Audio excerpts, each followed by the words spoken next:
আল্লাহ বলেন, যার হক এসেছে সত্য, ওয়াজাহাকাল বাতিল, চলে গেছে মিথ্যে। ইন্নাল বাতিলা, নিশ্চয় মিথ্যে, কানা যাহুকা, চিরদিন মিথ্যে। আমার প্রশ্ন ডক্টর নায়েকের কাছে। ইসলাম ধর্মের একটা মূল কথা হলো যে আমরা বিশ্বাস করব নিয়তিতে। ঈশ্বর সবকিছু জানেন, আমাদের ভবিষ্যৎ জানেন। আল্লাহ তাআলা আগে থেকেই জানেন আগামীকাল কি হবে। এমনকি চারদিকে যা কিছু ঘটছে সেগুলো আল্লাহ নিয়ন্ত্রণ করছে। যদি এমন হয় তাহলে একজন মানুষ পৃথিবীতে হয়তো অনেক ভালো কাজ করলো, আল্লাহ তো ভাগ্য লিখে ফেলেছেন, এখন সে যতই ভালো কাজ করুক নিজের ভাগ্যটা তো বদলাতে পারবে না। আর এমন অবস্থায় ধরেন সে কোনো ভালো কাজ করলো না, অথবা ধরেন সে ভালো কাজ করলো কিন্তু খারাপ কাজ করলে, আমার প্রশ্নটা হলো, আল্লাহ তাআলা আমাদের সবার ভাগ্য লিখে রেখেছেন, তাহলে আমাদের কেন ভালো কাজ করতে হবে?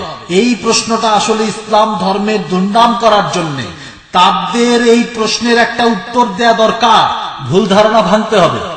হ্যালো বন্ধুরা, চলে আসলাম নতুন আর একটা রিয়াকশান ভিডিও নিয়ে। আজকে আমরা জানতে চলেছি নিয়তি বা ভাগ্য সম্পর্কে ইসলাম কি বলে, যেটা আমরা শুনতে চলেছি ডক্টর জাকির নায়েকের মুখ থেকে। তো চলুন দেরি না করে ভিডিওটি শুরু করা যাক। প্রশ্নটা বুঝতে পেরেছি।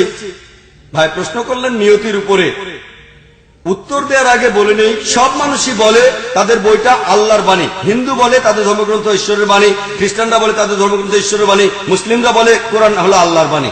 এখন যদি জানতে চান কোনটা আসলে ঈশ্বরের বাণী, তাহলে এদের পরীক্ষা করেন। বর্তমানে সময়টা হলো বিজ্ঞান আর প্রযুক্তির যুগ। যদি বিজ্ঞান দিয়ে সবগুলো ধর্মগ্রন্থকে যাচাই করে দেখেন, তাহলে আপনি জানতে পারবেন যে কোনটা আসলে ঈশ্বরের বাণী। আমি প্রমাণ করেছি আমার লেকচারে, ইজ দ্য কোরআন গডস ওয়ার্ড। এবারে ভাইয়ের প্রশ্নটা নিয়ে বলি যে যদি মহান ঈশ্বর, যদি আল্লাহ সুবহানাহু ওয়া তাআলা জানেন যে আপনি বেহেশতে যাবেন না দোজখে যাবেন, ভালো কাজ করবেন না খারাপ কাজ করবেন, তাহলে আমাদের কেন আল্লাহ খামাখা এই পৃথিবীতে পাঠালেন? আল্লাহ আমাদের ভাগ্য জানেন, সবকিছুই লেখা আছে, তাহলে পৃথিবীতে আসলাম কেন, কি জন্য? সুন্দর প্রশ্ন করেছেন। যদিও আমি জানি না এটা টপিকের সাথে প্রাসঙ্গিক কিনা, তবে খুব সুন্দর প্রশ্ন। মানুষের নিয়তের ব্যাপারটা ভুল ব্যাখ্যা করে। কোরআন বলছে যখন কোনো শিশু জন্মায় নিয়তি, ভাগ্য তার গলায় ঝুলতে থাকে। আল্লাহ সুবহানাহু ওয়া তাআলা আগে থেকে জানেন সেই লোক ভবিষ্যতে কি করবে, সে ভালো কাজ করবে নাকি খারাপ কাজ করবে। আমি একটা উদাহরণ দেই। ধরেন একটা ক্লাসরুমে বেশ কয়েকজন স্টুডেন্ট কোনো একটা পরীক্ষা দেবে। পরীক্ষা শুরু হওয়ার আগে যে টিচার তাদের এক বছর পড়িয়েছেন তিনি খুব ভালোভাবে জানেন যে এই স্টুডেন্ট এ খুব বুদ্ধিমান, এ পরীক্ষা ফার্স্ট হবে, ওই স্টুডেন্ট ও পরীক্ষায় সেকেন্ড হবে, আর ওই দুষ্টু স্টুডেন্টটা পরীক্ষায় ফেল করবে। কেন? তার অভিজ্ঞতা আছে।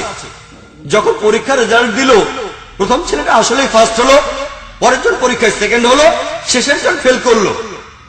যেহেতু টিচার আগেই কথাটা বলেছিলেন যে ওই স্টুডেন্টে ফেল করবে, সে কি বলতে পারবে টিচার বলেছিল বলেই আমি ফেল করেছি? না, টিচার অভিজ্ঞতা থেকে বলেছেন, সেজন্য তিনি আগে থেকে বলতে পেরেছেন কে পাস করবে আর কে ফেল করবে। একইভাবে আল্লাহ সুবহানাহু ওয়া তাআলা সব মানুষকে স্বাধীন ইচ্ছা শক্তি দিয়েছেন, তবে তার আছে ইলমে গায়েব। তিনি ভবিষ্যতের কথাগুলো জানেন, ভবিষ্যতে কি ঘটবে আর কি ঘটবে না। তিনি আমাদের ইচ্ছা শক্তিকে বাধা দেন না, স্বাধীন ইচ্ছা শক্তি দিয়েছেন। যেমন ধরেন আপনি একটা ক্রস রোডে আসলেন, আপনার সামনে 5টা রাস্তা, রোড 1, 2, 3, 4, 5। আল্লাহ আপনাকে ইচ্ছা মতো একটা রাস্তা বেছে নেওয়ার ক্ষমতা দিয়েছেন, তবে আল্লাহ জানেন আপনি 2 নম্বর রাস্তাটা বেছে নেবেন, আপনিও সেই রাস্তাটাই বেছে নিলেন।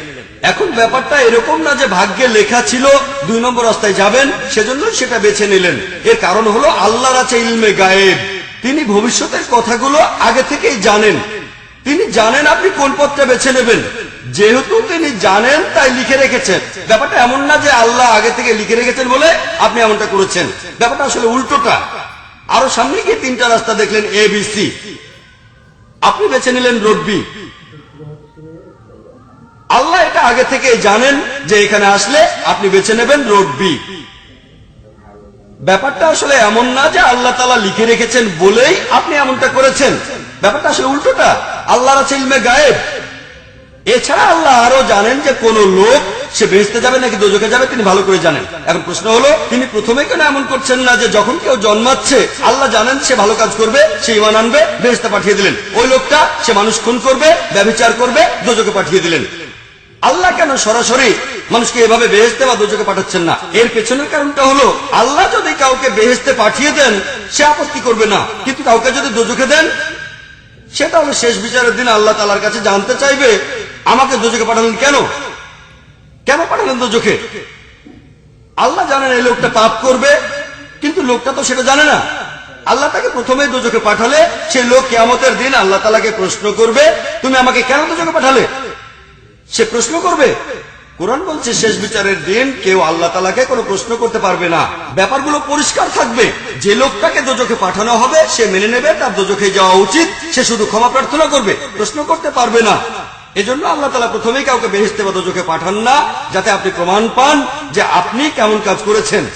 আল্লাহ তাআলা বলেছেন পবিত্র কোরআনে সূরা মুলকের 2 নম্বর আয়াতে উল্লেখ করা হয়েছে, তিনি সৃষ্টি করেছেন মৃত্যু ও জীবন তোমাদেরকে পরীক্ষা করার জন্য। আমরা পৃথিবীতে যে জীবন কাটাচ্ছি সেটা পরকালের জন্য একটা পরীক্ষা। আল্লাহ জানেন একটা মানুষ ভালো হবে না খারাপ হবে, তবে আমরা জানি না। তাহলে পরীক্ষাটা দিলে আমরাও সেটা রেজাল্ট নিয়ে খুশি থাকবো। টিচার বলবেন না পরীক্ষা না নিয়েই তোমাকে ফেল করাবো, স্টুডেন্ট তাহলে আপত্তি জানাবে, আমি হয়তো পাস করতাম, কেন আপনি আমাকে ফেল করালেন?